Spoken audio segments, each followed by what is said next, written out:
का समाधान। तो ये कार्यक्रम संघ का समाधान प्रारंभ होने जा रहा है, जिसका प्रसारण पूरे देश और विदेश में होता है। आपसे अनुरोध है कि आप व्यवस्थित अपना स्थान ग्रहण करके इस संघ का समाधान सभा की गरिमा को बनाए रखें, ताकि पूरे देश में सतना का एक अच्छा मैसेज जाए। आप लोग जो खड़े हैं जब बैठ जाएं तो अच्छा रहेगा, बैठ जाएं। कमेटी बुलाना है महाराज, कार्यक्रम के बाद हाँ।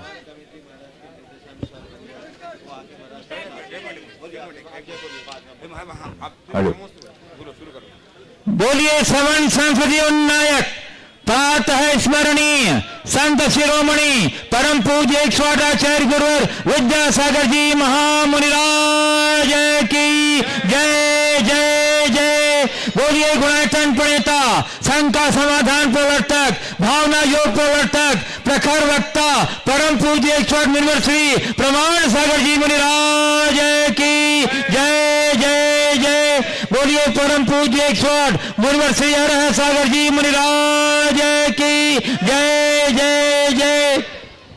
प्रिय बंधुओं, जैसा कि आप लोग को विदित ही है कि पूज्य देव का सत्संग मंगलमय विहार शाश्वत शिक्षित सम्मेद शिखर जी की ओर चल रहा है, और इस विहार के इस मंगल विहार के क्रम में आज यह प्रहन के वेला में पूज्य गुरुदेव का मंगलमय प्रवेश सत्संग मध्य प्रदेश के उस सतना नगरी में हुआ है, जहां आज से 16 वर्ष पूर्व इन्होंने चातुर्मास करके दिन धर्म प्रभावना की ऐसी क्रांति फैलाई थी, जिसकी अशोक गाथा सतना के इतिहास में स्वर्णिम अक्षरों में आज तक अंकित है और चिरकाल तक अंकित रहेगी बंधु।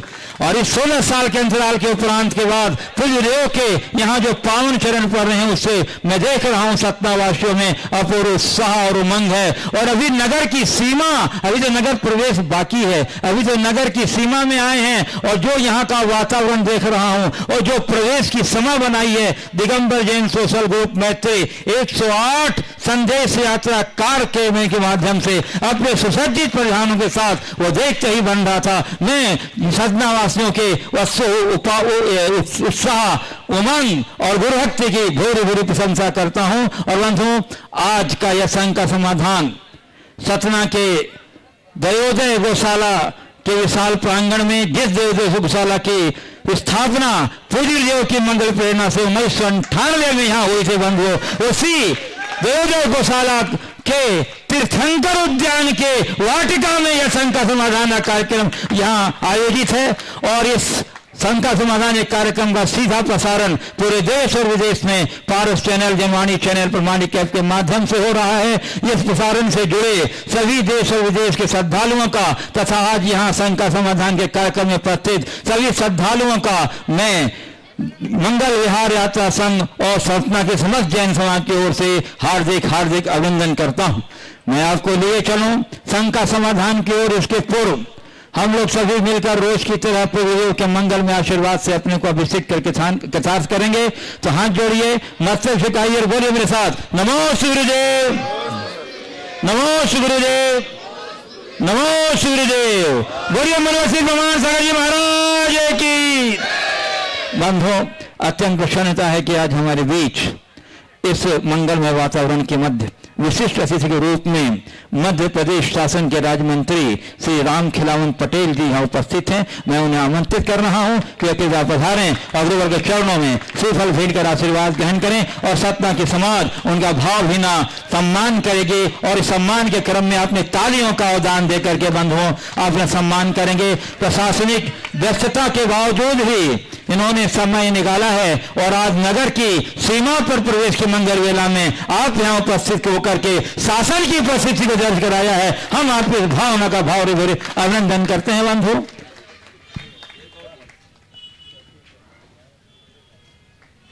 और मैं माननीय मंत्री जी से अनुरोध करूंगा कि आज इस अवसर पर कुछ अपने उद्गार और अपनी जिज्ञासा प्रस्तुत कर हम लोगों को अनुग्रहित करेंगे।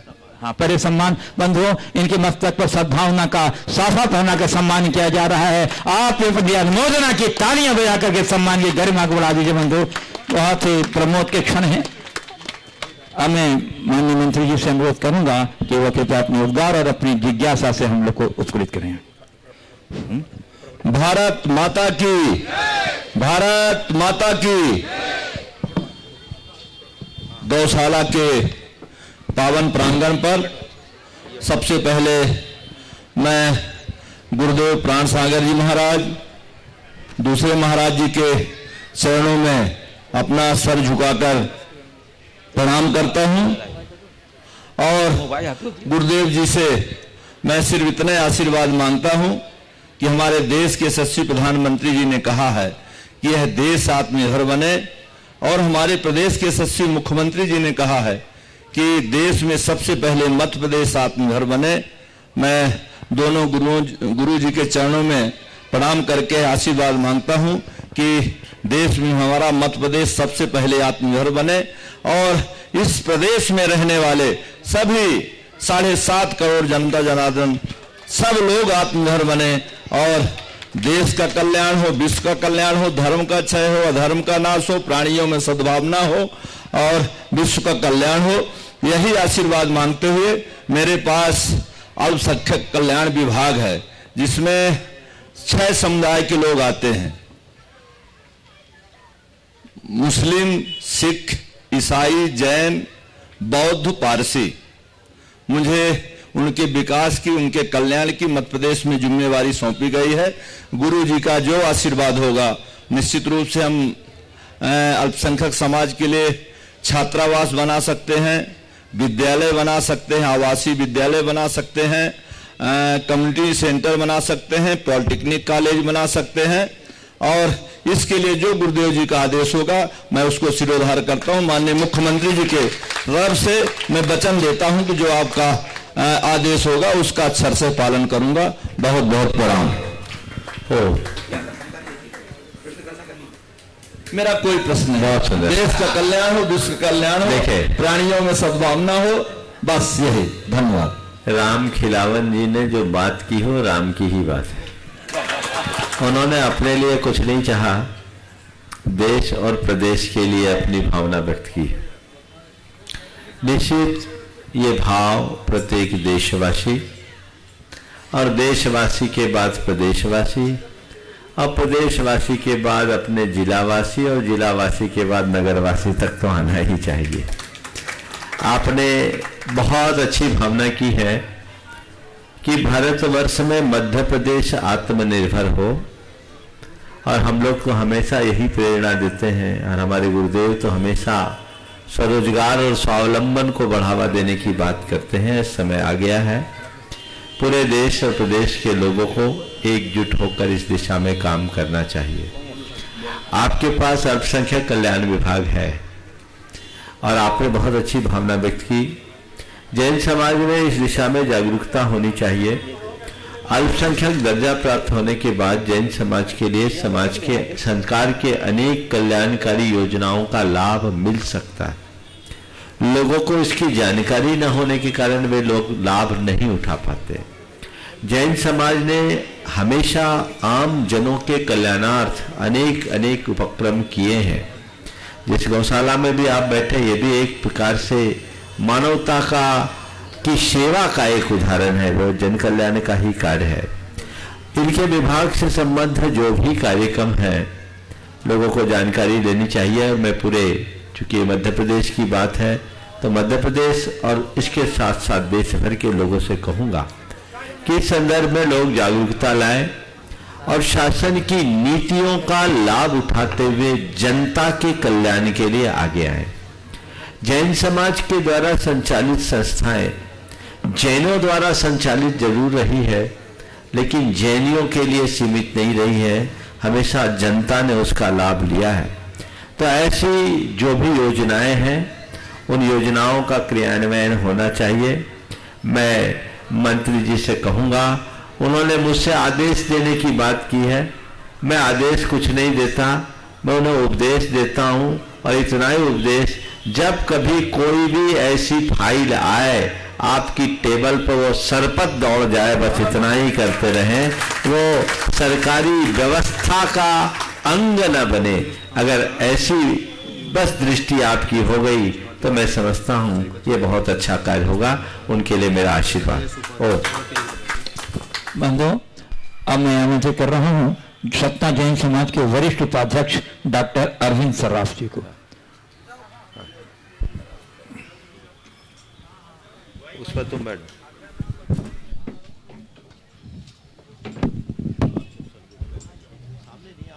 नमोस्तु महाराज जी, नमोस्तु नमोस्तु। मेरा प्रश्न है, मन की सरलता और सम्यक दर्शन का क्या संबंध है, इसे कैसे प्राप्त करें? देखिए, सम्यक दर्शन का मतलब क्या है? जीवन के प्रति सही दृष्टिकोण का नाम ही सम्यक दर्शन है। हम लोग शास्त्रीय विवेचनाएं जो भी कर ले, जीवन के प्रति जिसकी सही दृष्टि हो, सही समझ हो, वही सम्यक दृष्टि है। और ऐसे व्यक्ति के हृदय में मन में सरलता होगी ही।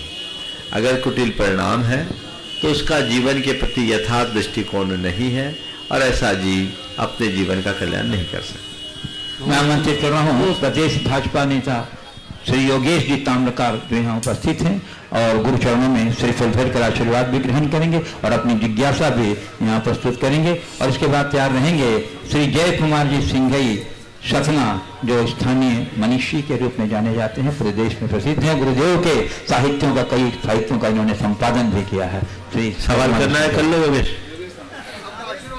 आशीर्वाद। चलो, श्री जय कुमार जी सिंघई सतना और उसके बाद तैयार रहेंगे श्री DK जैन सतना।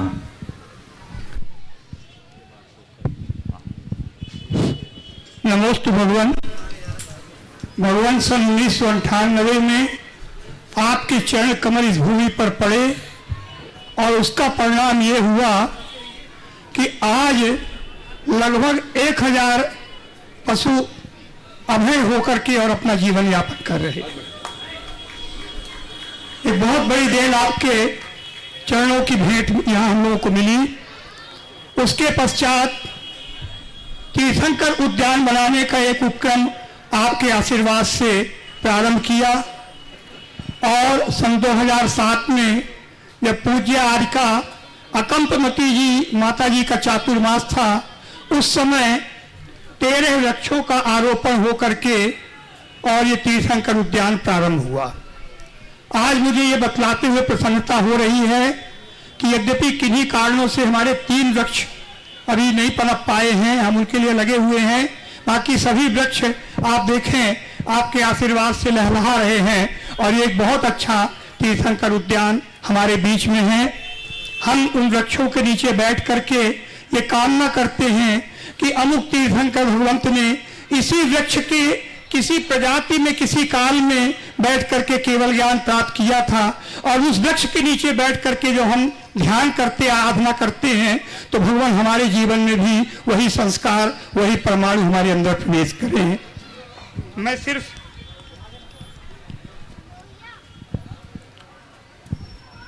आज विश्व में महाराज 3 बातें देखने में आ रही हैं। एक है चेतावनी, दूसरा है चिंतन और तीसरा है चेतना। चेतावनी है पर्यावरण के संरक्षण की, चेतावनी है पर्यावरण के संरक्षण की, चिंतन है पर्यावरण प्रदूषण से हम किस प्रकार से बचें, किस तरह से हम उससे अपने आप को बचा सकें, और चेतना है पर्यावरण के संरक्षण की। आज इन तीनों बातों का एक एकत्रित जो समुदाय है वो हमारे तीर्थंकर उद्यान में दिखाई दे रहा है। मैं अपने प्रश्न को ज्यादा न बढ़ाते हुए सिर्फ इतना कहना चाहता हूं कि हम यथासंभव पूरी कोशिश करें, यहाँ उपस्थित जितने भी भाई बहन हैं, एक संकल्प लें कि हम अपने जीवन में कम से कम 1 वृक्ष का आरोपण करेंगे, उसकी रक्षा करेंगे, उसको बढ़ाएंगे। एक मुसलमान इतिहासकार ने लिखा था कि जीवन में 3 में से यदि हम एक भी बात कर लें तो हमारा जीवन इस मनुष्य पर्याय का होना सार्थक है। अगर हमने अपने जीवन में 1 वृक्ष को जिंदा रखा, अगर हमने एक सत्साहित्य का रचन किया, लिखा या हमने अपनी संतान को ऐसे संस्कार दिए कि जो आगे आने वाली पीढ़ी को मानवता की ओर आगे बढ़ा ले जा सके। इन तीनों में से कोई भी एक काम अगर हमने अपना लिया तो उन्होंने ये लिखा है कि हमारा जीवन सफल है। मैं आप सबसे निवेदन करना चाहता हूँ, गुरु जी के चरणों में प्रणाम करते हुए, कि हम कम से कम आज इस तीर्थंकर उद्यान में बैठ करके इस बात का संकल्प लें कि हम वृक्षों की रक्षा करेंगे, उन वृक्षों को बढ़ाएंगे। और मैं गुरु जी से निवेदन करना चाहता हूं कि गुरु जी आपके माध्यम से पर्यावरण संरक्षण के लिए एक संदेश पूरे विश्व में जाए। इस भावना के साथ आपके चरणों में कोटि कोटि नमोस्तु नमोस्तु नमोस्तु। देखिए, गौशाला परिसर के इस तीर्थंकर उद्यान में बैठकर मेरा मन बड़ा प्रमुदित है। मैं तो सोच रहा था कि आज का ये कार्यक्रम वटवृक्ष के नीचे ही होता, पर आप लोगों ने ये सब बना दिया। इसकी जरूरत नहीं।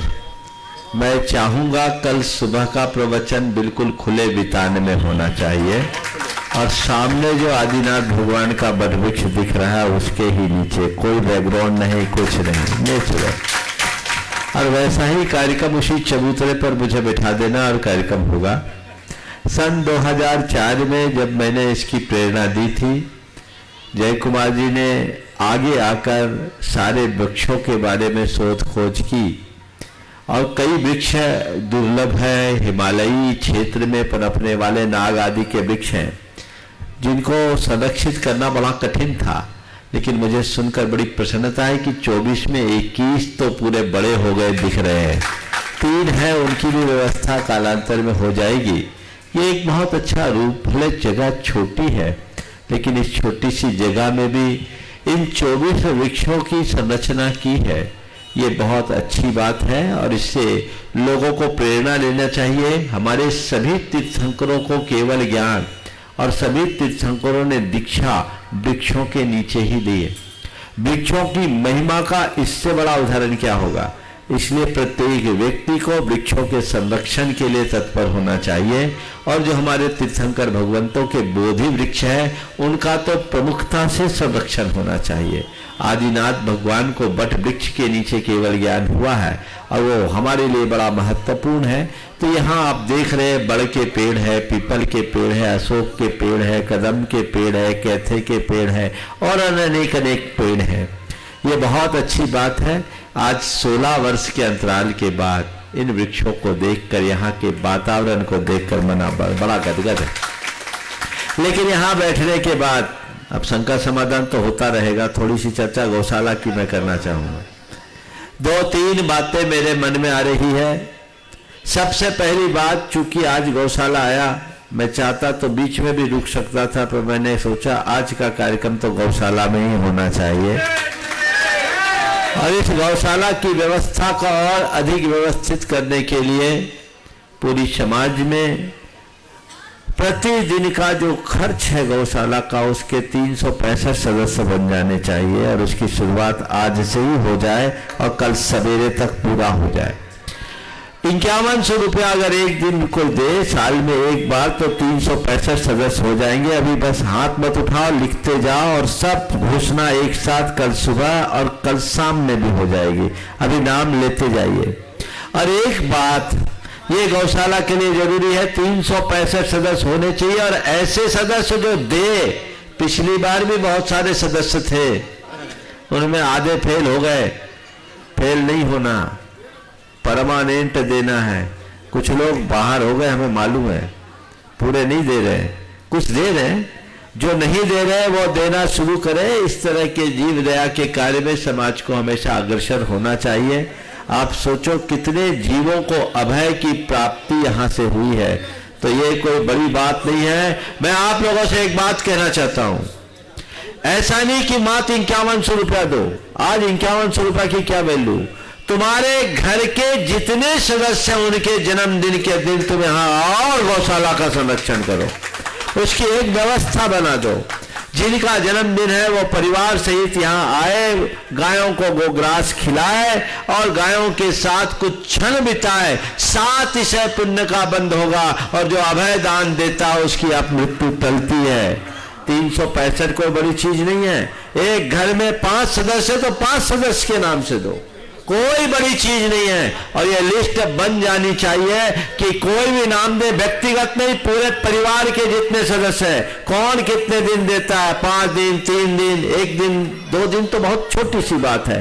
ये पूरे नाम कल शाम तक हो जाने चाहिए और यहाँ की व्यवस्था सुचारू होनी चाहिए, इसमें किसी बात की कमी ना हो और सतना की गौशाला एक बड़ी गौशाला का रूप ले सके, ऐसा प्रयास होना चाहिए। अभी आपके पास जमीन आदि की कमी होने के कारण कमी है। मैं सरकार से भी ये कहना चाहूँगा कि यहाँ भूमि मिलनी चाहिए। मुझे याद है जब गौशाला की स्थापना हुई थी तब शासन ने यहाँ के लिए जमीन सुरक्षित कर दी थी, लेकिन वो इतनी सुरक्षित हो गई कि मिल ही नहीं पाई। 98 के बाद आज तक एटमा के पास 30 एकड़ जमीन का रकबा कलेक्टर महोदय ने संरक्षित किया था। अब जो भी उसमें कमियां रही हो, और 98 से लेकर 2021 तक में तो बहुत पानी बह गया। अब जो हो, अच्छी विशाल भूखंड की तैयारी करनी चाहिए और इस गौशाला को एक अच्छी गौशाला के रूप में स्थापित करना चाहिए। गौशाला के स्वरूप को देखकर मन बड़ा आनंदित है। साथ ही इस स्थल का विकास होना चाहिए। आपने 24 तीर्थंकर के वृक्ष लगा लिए, इनको देखकर मेरे मन में एक मनोभाव आए हैं। बता दूं, हमें 24 नाम चाहिए। अब उसका हिसाब किताब बाद में बताऊंगा, वो लगाना पड़ेगा कैलकुलेशन, एक आइडिया है। यानी वृक्षों के सामने हर वृक्ष के नीचे 24 तीर्थंकर के संबंधित भगवान की एक अप्रतिष्ठित प्रतिमा हो। सुनो पूरी बात। और वहां एक स्क्रीन लगे, उस स्क्रीन में तीर्थंकर भगवान का संपूर्ण जीवन वृत्त दिखे मीडिया के माध्यम से। 3D मीडिया, 2D मीडिया, कुछ भी बना सकते हैं। और वहां ऐसा सिस्टम डाले कि यहां आने वाला व्यक्ति एक सिक्का डाले टोकन सिस्टम में और भगवान के पूरे जीवन चरित्र की यशोगाथा गाले। एक अद्भुत चीज हो जाएगी। देश में कहीं नहीं है वो काम कट यहाँ सतना की गौशाला में हो सकता है।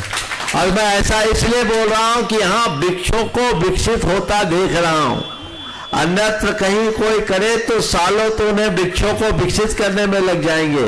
इसकी जो भी योजना है, 24 नाम चाहिए, जो दाम लगे सो देने को तैयार हो। इसकी बहुत अच्छी टेक्नोलॉजी वेस्ट चीज हो, यहाँ लोग आए, अपना दिन बिताए, इन वृक्षों के नीचे बैठकर ध्यान करे, जाप करे, तो देखो कैसी आनंद की अनुभूति होती है। क्योंकि वृक्ष सकारात्मक ऊर्जा के भंडार होते हैं। ऐसा प्रयास आप सबको करना चाहिए।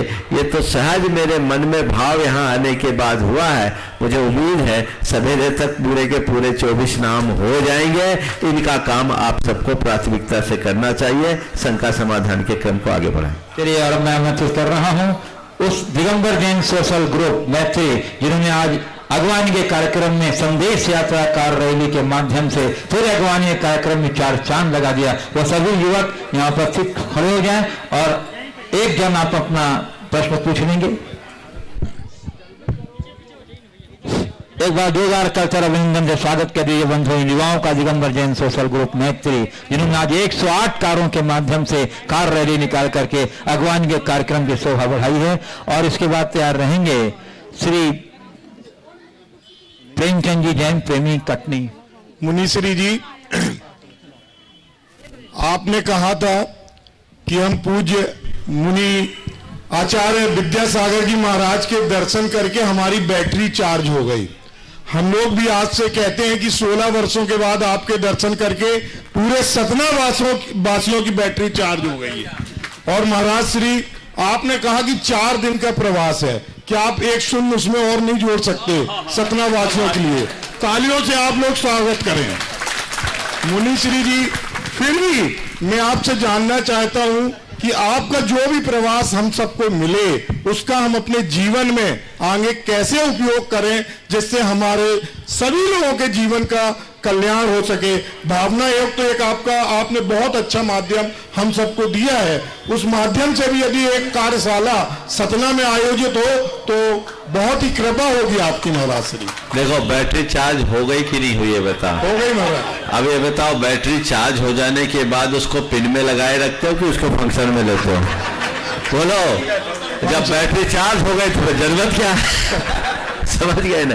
तो अगर 4 दिन में ही बैटरी फुल चार्ज हो जाए तो फिर दिक्कत क्या? ओवर चार्ज होने में बैटरी ब्लास्ट हो जाती है, इसलिए ओवर चार्ज होना ठीक बात नहीं है। भावनाएं आप लोगों ने रखी है, निश्चित मुझे मालूम है, मैं 1 नहीं 2 शून्य भी लगा दूंगा तो तुम लोगों का पेट भरने वाला नहीं है, बल्कि भूख बढ़ेगी। ध्यान रखो, महत्वपूर्ण ये नहीं कि हमें कितना सानिध्य मिला, महत्वपूर्ण कुल ये है कि सानिध्य से हमें क्या मिला। हमारी चेतना जागृत है तो पल भर का सानिध्य भी पूरे जीवन को रूपांतरित कर दे, और चेतना यदि सोई भी है तो सारी जिंदगी सानिध्य में बिताने के बाद भी कुछ न हो। तो हम अपनी चेतना को जागृत रख करके अपने जीवन को आगे बढ़ाने की कोशिश करें। आपने भावना योग के कार्यक्रम के बारे में विचार भाव व्यक्त किया है, जरूर इस पर विचार करूंगा, आप लोगों का पुण्य होगा तो हो जाएगा।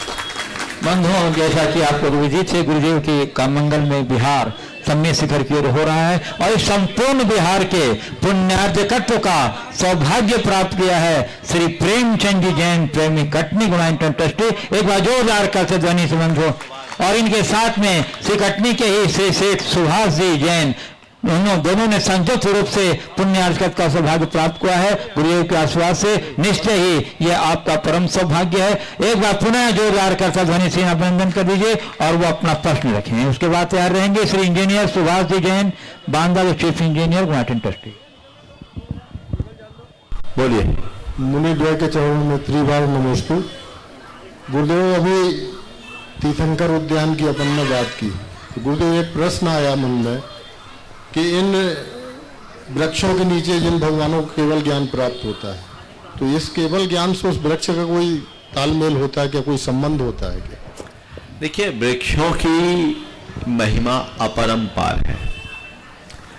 अनेक ऐसे प्रयोग हुए हैं जिसमें ये बात स्थापित हुई कि वृक्षों से सकारात्मक ऊर्जा हम सब पर बरसती।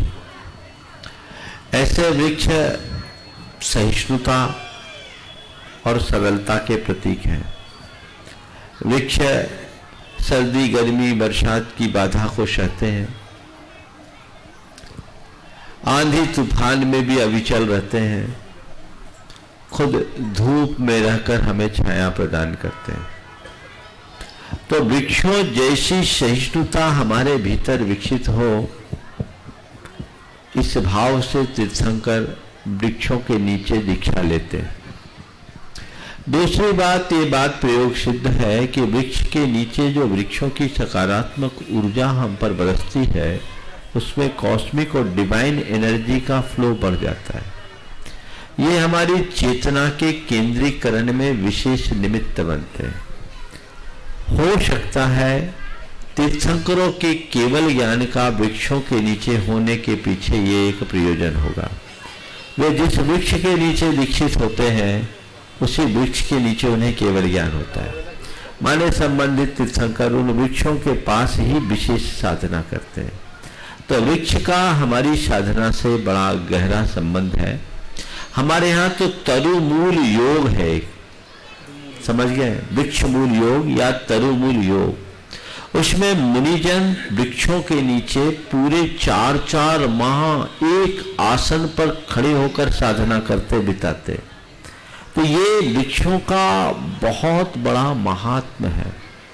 एक प्रयोग हुआ कि जो लोग डिप्रेशन के शिकार हों, वे यदि वृक्ष के नीचे बैठकर ओंकार का ध्यान करे, जाप करे, नाद करे, या शांति से कुछ देर तक वृक्ष पर बैठ के नीचे बैठे, खासकर बड़ वृक्ष के नीचे बैठे, तो उसके अंदर की नकारात्मकता अवसाद काफी अंशों में कम हो सकती है।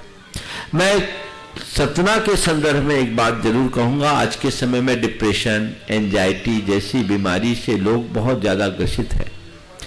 आपको कहीं जाने की जरूरत नहीं, यहाँ आइए, 1 घंटा गायों के साथ बिताइए।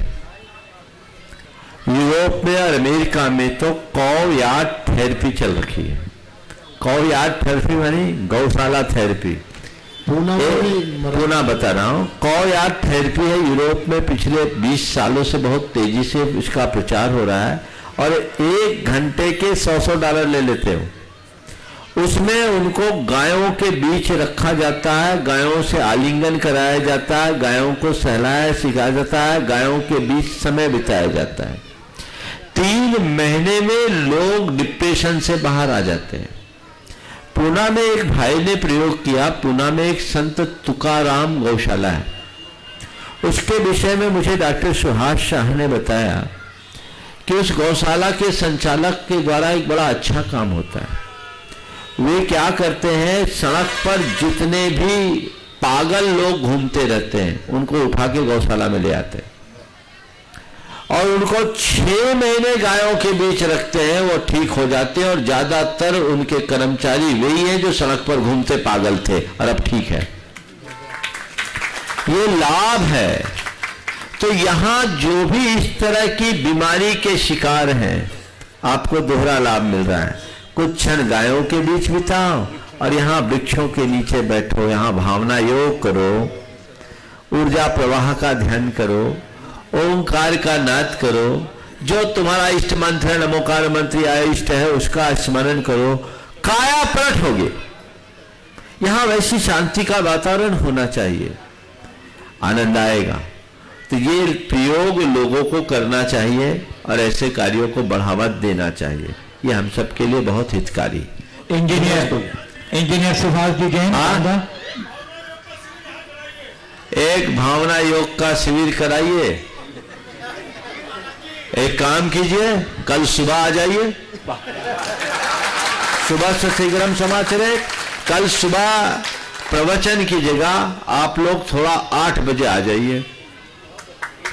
8 से 8:50 तक आपको हम भावना योग ही करा देते हैं, क्योंकि 9 बजे तक तो लेट हो जाएंगे। आइए, आनंद हो जाएगा, उसके बाद समयानुसार उपदेश हो जाएगा, आपका काम पूरा हो गया।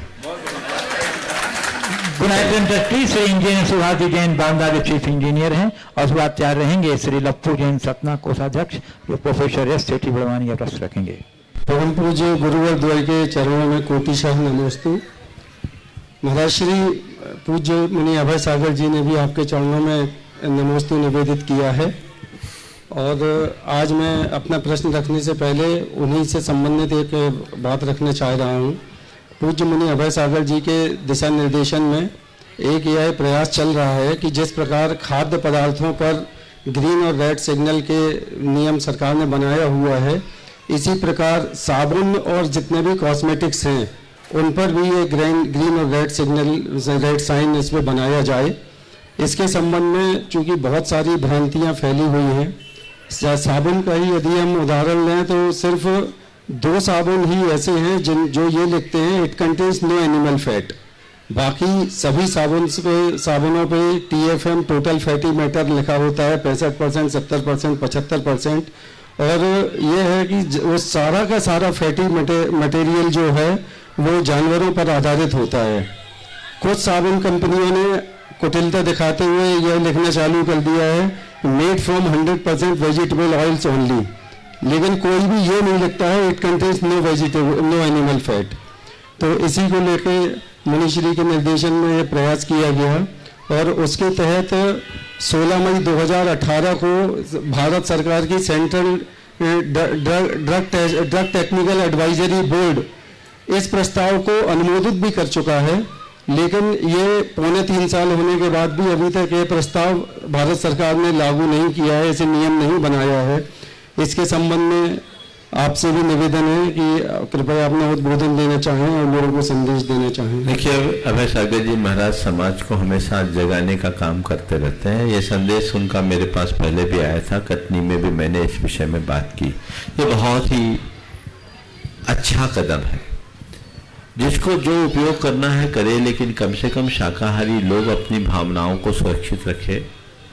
खान पान की चीज़ों में औषधि में तो ये हो गया, लेकिन बहुत सारे कॉस्मेटिक्स पदार्थों में आज भी लोगों के मन में भ्रम होता है और अनजाने में वे हिंसा के भागी बन जाते हैं। तो ये उनका मौलिक हक बनता है और सरकार के लिए इस विषय में लिखा पढ़ी करना चाहिए।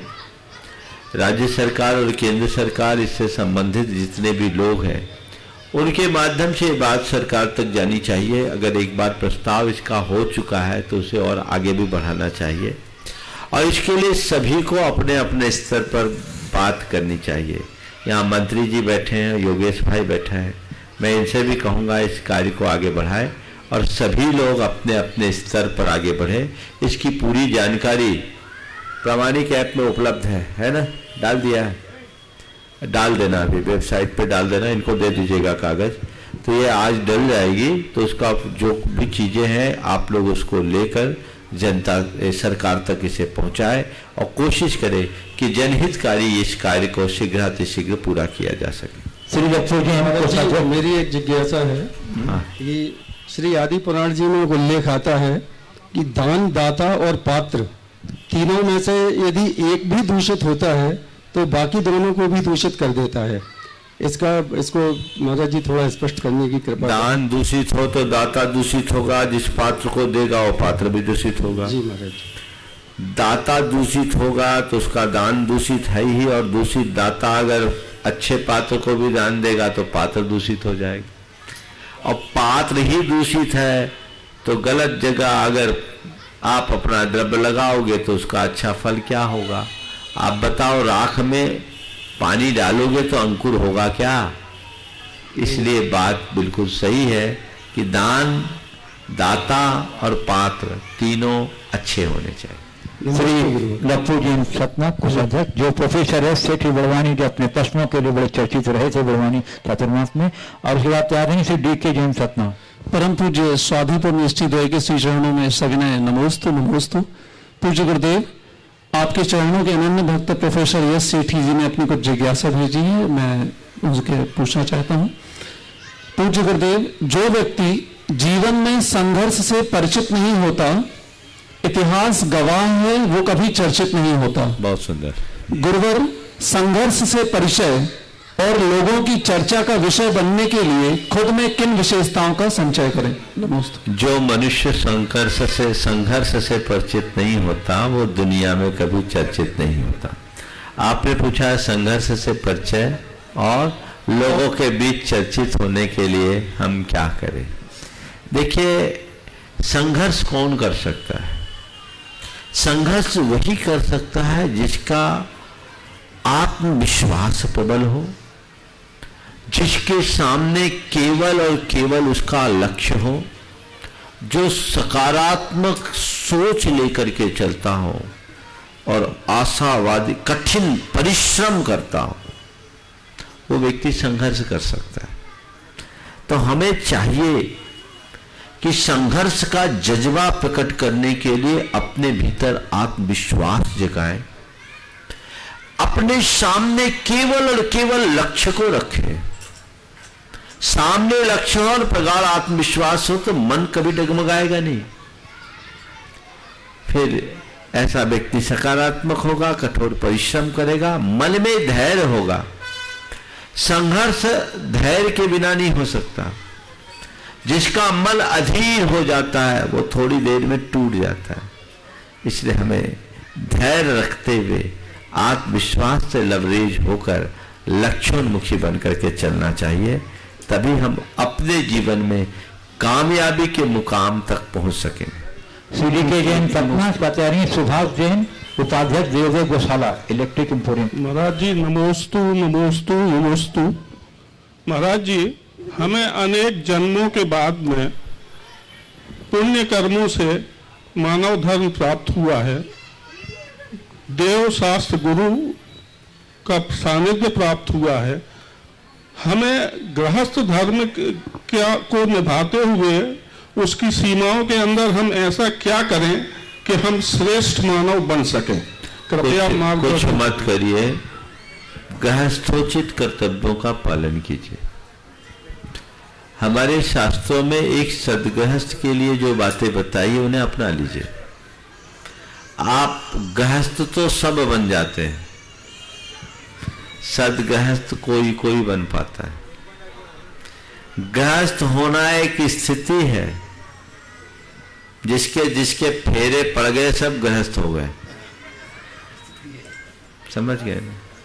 गृहस्थ बनना एक स्थिति है और सदगृहस्थ बनना एक गुण है। जब आप गृहस्थोचित कर्तव्यों को पूरी तरह आत्मसात करोगे तब आपके भीतर किसी सदगृहस्थ का जन्म होगा। इसलिए हर व्यक्ति के हृदय में एक ही मनोभावना होनी चाहिए कि मैं गृहस्थ से सदगृहस्थ बनूं। श्री सुभाष जैन, इलेक्ट्रिक इंपोरियम सतना, उपाध्यक्ष जय गौशाला, और उसके बाद तैयार रहेंगी बाल ब्रह्मचारी बहन बन्ना दीदी। जय महाराज जी के नमोस्तु नमोस्तु नमोस्तु। महाराज जी, एक कोटेशन पढ़ा था, हम सुनहरे कल की ओर बढ़ रहे हैं। हाँ। इसका क्या मतलब है? हमारे आने वाले के पीछे वाले कौन से सुनहरे की? एक बात बता रहा हूँ, सड़क पर लगभग आज से 20 वर्ष पहले, 22-23 वर्ष पहले, जब 21वीं शताब्दी की शुरुआत आने वाली थी, सड़क के किनारे बहुत सारे स्लोगन्स लिखे रहते थे। बिहार कर रहे थे तो एक जगह लिखा था, हम सुनहरे कल की ओर बढ़ रहे हैं। मन में अच्छा लगा, पर 100 कदम आगे जब बढ़े एक दूसरा बोर्ड लिखा था, उसमें लिखा था, सावधान आगे अंधा मोड़ है। समझ गए? तो किस सुनहरे कल की बात करें? समझ गए? ये तो चलता रहता है। यद्यपि हम सुनहरे कल की ओर बढ़ रहे हैं, ये अपने उज्जवल भविष्य की कामना का एक अच्छा संकेत है, जो आने वाले कल को ही प्रकट करता है, पर हमें उसकी दिशा भी ठीक करनी चाहिए। श्री पवन वंदना दीदी, और उसके बाद तैयार रहेंगे सिंघई रोहित रोडी जैन, कोषाध्यक्ष गौशाला, जय गौशाला।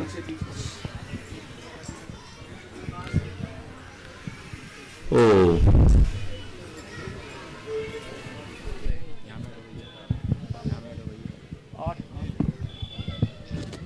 नमस्ते महर्षि। अनंत पुद्गलों में धन भी एक पुद्गल में आता है, अनंत पुद्गलों में धन भी एक पुद्गल में आता है, जिसको प्राप्त करके एक झुकी हुई कमर वाला सीना तान के चलने लगता है, मूक प्राणी को वाणी मिल जाती है, एक नास्तिक आस्तिक बन जाता है। तो ये धन की अपनी शक्ति है या जीव के द्वारा, मनुष्य के द्वारा प्रदत्त है? देखो, बहुत सारी चीजें ऐसी है जो अपने आप में कुछ भी मूल्य नहीं रखती, लेकिन मनुष्य के पास आने से उसका मूल्य बढ़ जाता है। आपने धन की महिमा बताई, पर बताओ, इन पैसों का जानवरों के लिए कोई मूल्य है? बोलो, जानवरों के लिए कोई मूल्य है क्या? नहीं, जानवरों को अपने लिए नहीं, किंतु मनुष्य। तुम्हारे ये पैसे स्वर्गों में भी काम नहीं आने वाले, और नरकों में तो आने ही वाले नहीं है। भले पैसे वाले वहां मिल जाए, यहां से वहां जाके। तो ये क्या है? ये एक व्यवस्था है। जब मुद्रा नहीं थी, तब ये धन जो हम पैसों के रूप में देखते हैं, करेंसी के रूप में, वो नहीं होता था, वस्तु विनिमय होता था। उस समय गाय बैलों को ही धन के रूप में देखा जाता था, गोधन, गजधन, बाजधन आदि कहा जाता था। हाथी, घोड़ा, गाय, बैल, ये हमारे धन संपन्नता के द्योतक थे। चूंकि मनुष्य के द्वारा बहुत सारी चीजों की संरचना की गई है, वो मनुष्य के द्वारा संरक्षित है, तो उसका महत्व तो होगा ही। जीवन के निर्वाह के लिए जिनकी उपयोगिता है, उसको नकार नहीं सकते। मैं एक पंक्ति में धन के संदर्भ में केवल इतना ही कहूंगा, धन जीवन के निर्वाह का साधन है, साध्य नहीं। इतनी समझ रखो। धन का जीवन में उतना ही स्थान है जितना नाव के संतरण के लिए पानी के प्रवाह का। नाव के नीचे पानी ना हो तो नाव नहीं चल सकती। लेकिन हमें ख्याल केवल इतना रखना है कि पानी नाव के नीचे हो, नाव के भीतर ना हो।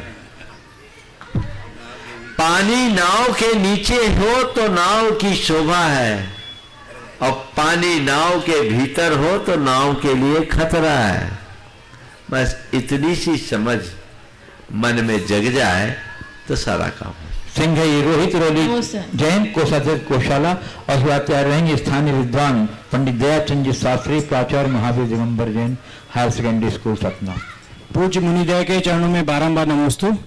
गुरुदेव, मेरा प्रश्न यह है कि गाय को वैष्णव संस्कृति में काफी तवज्जो दी गई है, गाय को माता और पूजा के योग्य माना जाता है। मैं ये जानना चाहता हूं कि गाय के संबंध में जैन आगम एवं संस्कृति में क्या स्थान दिया गया है, और ऐसा क्या कारण है कि आचार्य श्री के पूर्व जैनों ने गाय के रक्षण पर उतना जोर नहीं दिया जितना आज दिया जा रहा है। देखिए, बात ऐसी है, जैनियों ने सदैव ही गोरक्षा, प्राणी रक्षा, पशु रक्षा के लिए प्रयत्न किया, श्रम किया और इसे महत्व दिया। आचार्य महाराज के बाद इधर आप लोगों का रुझान ज्यादा आया, लेकिन एक रहस्य की बात आप सबसे बता रहा हूं। पूरे देश में आज भी पिंजरा पोल हजारों की संख्या में है। इनमें से ज्यादातर पिंजरा पोल सब जैनों के द्वारा संचालित रहे हैं और जैनियों ने इसका संचालन किया। राजस्थान, गुजरात, उधर पूर्वांचल, ऐसे ऐसे उदाहरण हुए हैं। हजारीबाग में एक ही जैन भाई ने 3600 एकड़ जमीन गौशाला के लिए दान दी। वहां अजमेरा परिवार है, देवत प्रसाद जी अजमेरा, 3600 एकड़ कलकत्ता पिंजरा पोल सोसाइटी के लिए आज भी वहां गौशाला संचालित है। तो इस तरह के कार्यों के लिए जैन समाज सदैव उत्साहित रही है। जैनों ने गायों को केवल एक धार्मिक दृष्टि से नहीं देखा, मानवीय दृष्टि से भी देखा। ऐसे लोग बहुत हैं जो 36 करोड़ देवता का वास गाय में मानते हैं और उसको पन्नी खाने के लिए छोड़ देते हैं। आज सड़क पर जो लाचार गायें घुसती हो, क्यों? कहने को तुम गायों में 36 करोड़ देवता की मान्यता रखते हो, पर उसको पूज क्या रहे हो, उसकी दुर्दशा क्या कर दी। आज कसाईयों के पास गायें जा रही है तो कहां से जा रही है? वो तो गोवधिक हैं, गोपालक तो तुम हो। तुम्हारे हाथ के गाय की रस्सी उन तक जाती कैसे है? अभी तुम्ही ने तो बताया था, यहां एक गांव में से कितनी गायों को रेस्क्यू किया? 55 गायें नीमी से। किस दशा में थी वो? पूरा बांध के एक बाड़े में घेर करके रख दिया। मानता हूं उन गायों से गांव में उजाड़ होता था, फसलों को नुकसान होता था, लेकिन तुम 36 करोड़ देवता का जिसमें वास स्थान मानते हो, उनके साथ ऐसा करते हो। इसका मतलब तुम्हारी बातें केवल बातें हैं, हृदय में कोई श्रद्धा नहीं। जैन धर्म में गायों में देवत्व की बात नहीं की, लेकिन गाय को महत्व दिया। और यहां तक लिखा है हमारे सचखंडागम की टीका ग्रंथ धवला में, या श्री सा गौ। इस संस्कृति में जो भी समृद्धि है वह केवल गाय में है। श्री को तो समृद्धि, संपत्ति और लक्ष्मी का द्योतक माना गया है। इससे बड़ी महिमा क्या होगी? इसलिए हमें इस पहलू पर ध्यान देना चाहिए। हम देवी देवता के रूप में किसी को पूजे न पूजे ये अलग चीज है, सबकी अपनी अपनी धार्मिक आस्था है। जैन धर्म में मनुष्य को सबसे ऊंचा स्थान है और मनुष्य मात्र के हृदय में देव भाव होना चाहिए, और वो देव भाव तब प्रकट होगा जब प्रकृति के प्रत्येक प्राणी के साथ उसका अहिंसामय, दयामय संबंध होगा। जैनी पेड़ पौधों को पूजते भले नहीं है, लेकिन पेड़ पौधों का संरक्षण जरूर करते। एक पत्ता भी व्यर्थ में तोड़ने का नाम अनर्थ दंड है। तो प्रकृति के साथ नाता जोड़ो। हमारे देश में इन सबको पूजने के पीछे जो परंपरा चली उसका एक ही विज्ञान है कि हम इन्हें संरक्षित करें। लोग संरक्षित करना तो भूल गए, पूजा कर रहे हैं और काट भी रहे हैं। यह अवधारणा बदलनी चाहिए। पंडित दयाचंद जी शास्त्री, प्राचार्य महावीर गुंज के, उसके बाद पंडित महेश जी शास्त्री, स्थानीय विधान सतना। वंदे विद्या सागरम। पूज्य मुनि द्वय के चरणों में सादर नमोस्तु नमोस्तु नमोस्तु। पूज्य महाराज श्री दिगंबर जैन समाज के द्वारा सभी नगरों में प्राय जैन विद्यालय, जैन पाठशालाएं चलती हैं। ज्ञान दान के रूप में एक कार्य किया जाता है, लेकिन पुरानी परंपरा के अनुसार हिंदी मीडियम के विद्यालय चल रहे हैं। उनको आधुनिक शिक्षण पद्धति से कैसे जोड़ा जाए ताकि विद्यालय उन्नति करे। 3 दिन पहले मैंने इसमें अपना अभिमत व्यक्त किया है, सुन लीजिएगा। चलिए, पंडित महेश जी के पूर्व में आमंत्रित करूंगा। विशिष्ट अतिथि के रूप में यहाँ उपस्थित हैं श्री योगेश जी ताम्रकार, जो प्रदेश भाजपा के अध्यक्ष नेता भी हैं, और मुनि श्री के अनन्य अनुरागी हैं। एक बार आदमी से वंदन कर दीजिए बंधु उनका। इसके बाद महेश जी शास्त्री को आ रहे हैं। हम सभी सतना वालों का सौभाग्य है कि आपके चरण सतना की धरती पर पड़े। हम लोग तो 16 साल पहले जो हम लोगों को सौभाग्य मिला, और आज आपने अपनी अनुमति देकर हम लोग को कृतार्थ कर दिया। हम लोग धन्य हो गए आपके यहाँ पर चरण पढ़ने से। प्रश्न तो बहुत से चलते हैं, बस एक चीज को लेकर थोड़ा दुविधा है। आपके आशीर्वाद से अभी राजनीति में एक बड़ा दायित्व बिना मांगे मिला है। राजनीति करने वाले को समाज बहुत अलग दृष्टि से देखता है। समाज की धारणा राजनीति करने वाले के बारे में हमेशा गलत ही रही है। राजनीति वालों के लिए भी कुछ संदेश ऐसा दें जो उनका आचरण, उनका व्यवहार सुधरे। और समाज में भी ये विषय जानना चाहिए कि हर व्यक्ति राजनीति करने वाला सिर्फ राजनीति करने के लिए नहीं गया, समाज सेवा भी उसका धर्म हो सकता है। इस बारे में आपका अगर आशीर्वचन मिलेगा। मैं एक ही वाक्य में आपकी बात का उत्तर दूंगा। खड़े रहो योगेश जी। ये बात सही है कि राजनीति करने वालों के प्रति समाज की धारणा गलत है, पर मैं ये कहूंगा तुम जैसे लोग आगे आए और समाज की धारणा को गलत साबित कर दो अपने आचरण की पवित्रता से। सब एक से होते हैं ऐसी बात नहीं, लेकिन ये बात सही है कि लोग सबको एक चश्मे से देखते हैं, एक ही तराजू में तौलते हैं। इसके पीछे वर्तमान के राजनेता भी काफी अंशों में जवाबदार हैं। पर इस व्यवस्था को सुधारने के लिए हमें एक ही काम करने की आवश्यकता है, अच्छे लोग आगे आए और अच्छे लोग आगे आकर इस गंदगी को दूर करें। राजनीति का शुद्धिकरण होना चाहिए, क्योंकि लोकतंत्र को आगे बढ़ाने के लिए राजनीति से बड़ा कोई दूसरा माध्यम नहीं है। शासन और प्रशासन में तो लोग अपनी प्रतिभा के बल पर चले जाएं, शासन में तो हमारे लिए जाने के लिए एक ही माध्यम है, वो राजनीति। और वैसी राजनीति से लोग जुड़े, समाज सेवा का भाव रख करके जुड़े, तो इससे अच्छी बात कोई नहीं। मैं आमंत्रित कर रहा हूं बाल ब्रह्मचारी अशोक भैया जी से, जो आगामी कार्यक्रमों की सूचना देंगे।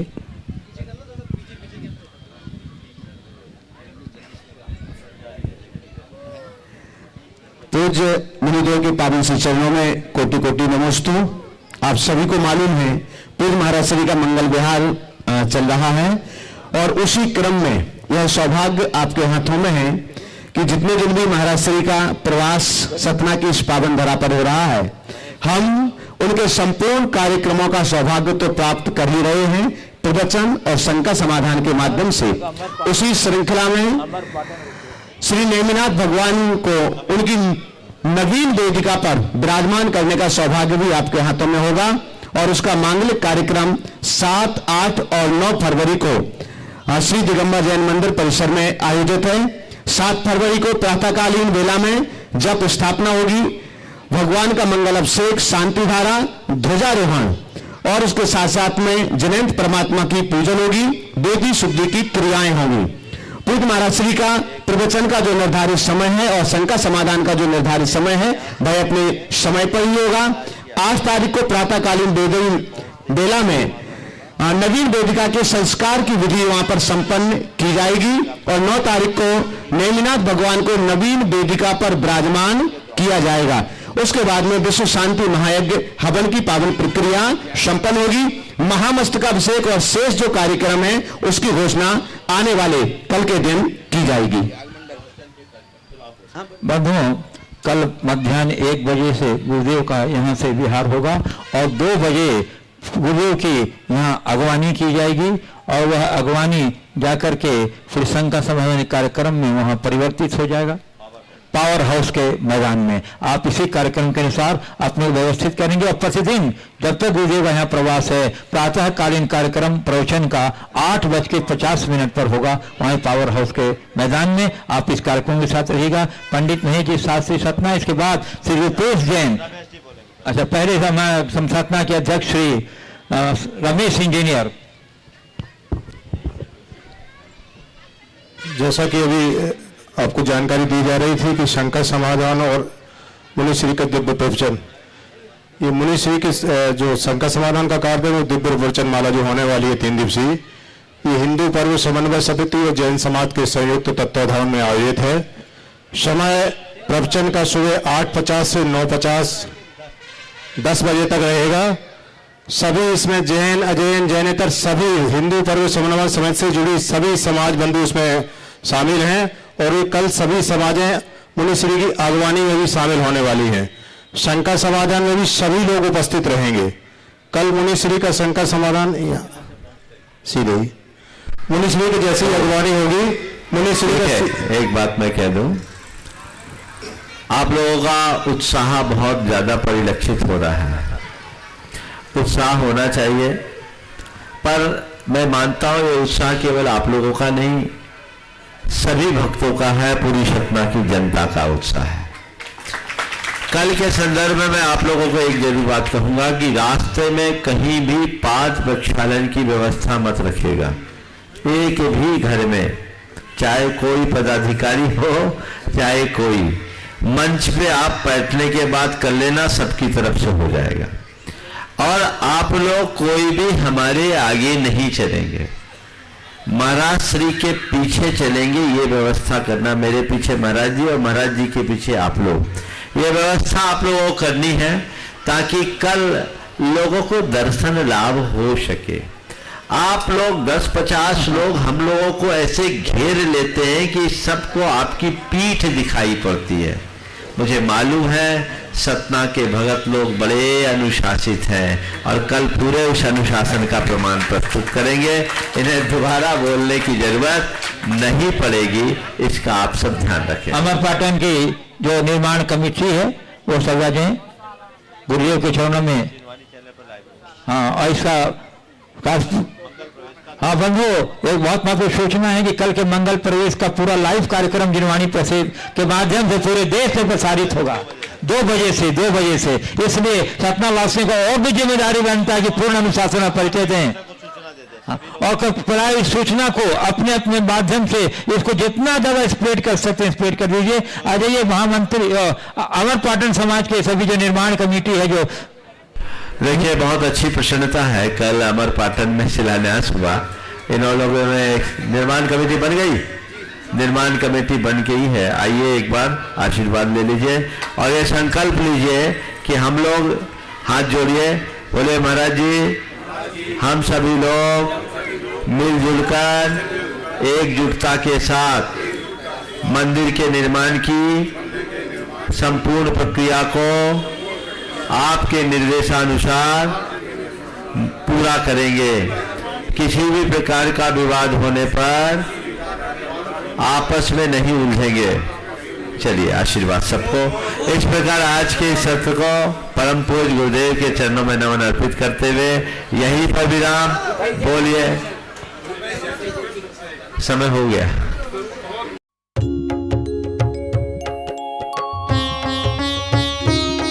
शंकर समाधान।